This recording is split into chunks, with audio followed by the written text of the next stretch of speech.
The religious Jews in Jesus' day were shocked that Jesus claimed to be the fulfillment of their law, the Torah, and that faith in Jesus was needed to receive a declaration of righteousness from God.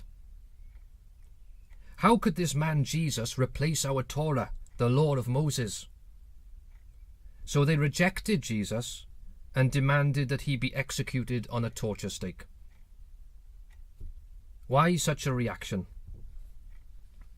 They saw Jesus as uprooting their religious beliefs and traditions.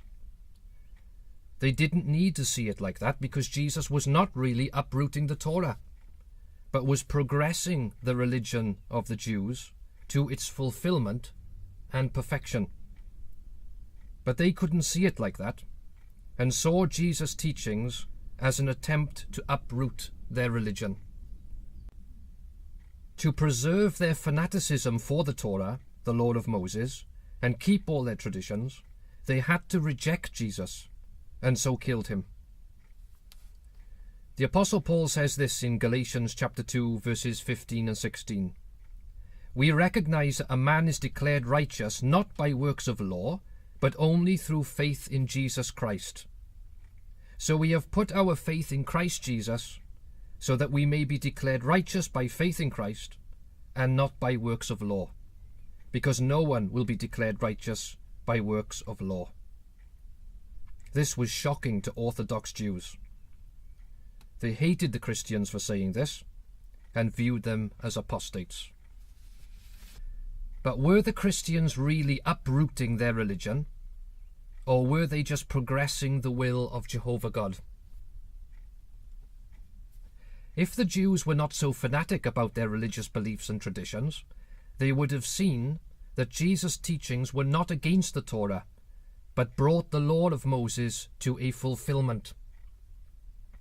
He, Jesus, was the final sacrifice that would fulfill the law for all sinners who have faith in him.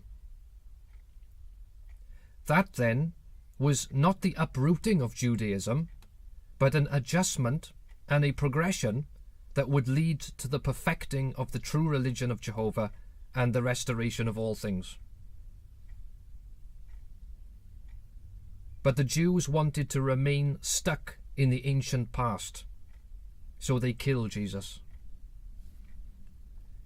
We who recognize that Jesus was sent by Jehovah God know that Jesus did not contradict the law of Moses, but he progressed the religion of the Jews and brought it to perfection. This was an adjustment and a progression. Because of the Jewish reaction, the Christians had to separate from them and form their own group. In some cases, they had to flee from the Jews in order to survive. Things can change depending on how humans react. Jehovah wants to gather together a people for his name out of all nations. But what if his people become fanatic about themselves and their organization and follow things that are not from the Bible?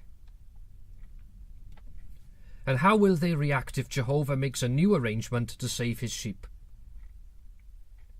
The Jews said, "We have the Torah." Today, Jehovah's people say, "We are the ones doing the preaching work."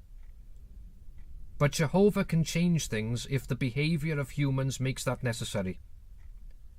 And if Jehovah does so, will they accept his adjustment, or will they reject anything that they think uproots their organization or religion?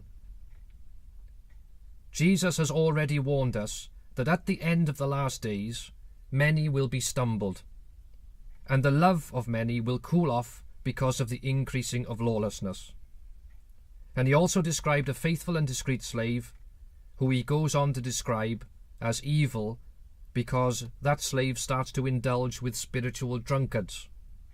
Jesus says in Matthew chapter 24, verses 50 to 51, "The master of that slave will come on a day that he does not expect, and in an hour that he does not know, and he will cut him into two, and assign his part with the hypocrites."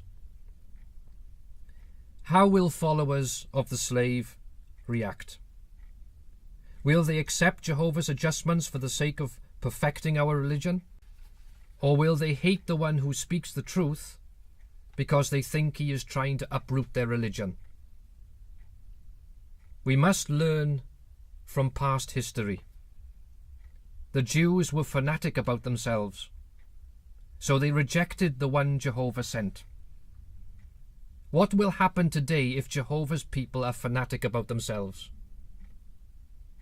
Just like the Jews, they will say, "You are an apostate," and will reject the one who is warning them.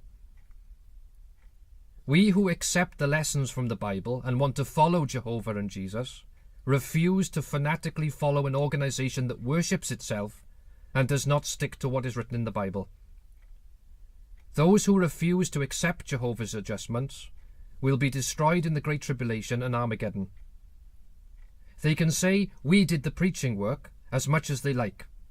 But if they choose to worship an organization over Jehovah, the true God, and reject any new arrangement Jehovah creates to save his sheep, then just like the Jews, they will be declared unrighteous and unfit to receive everlasting life.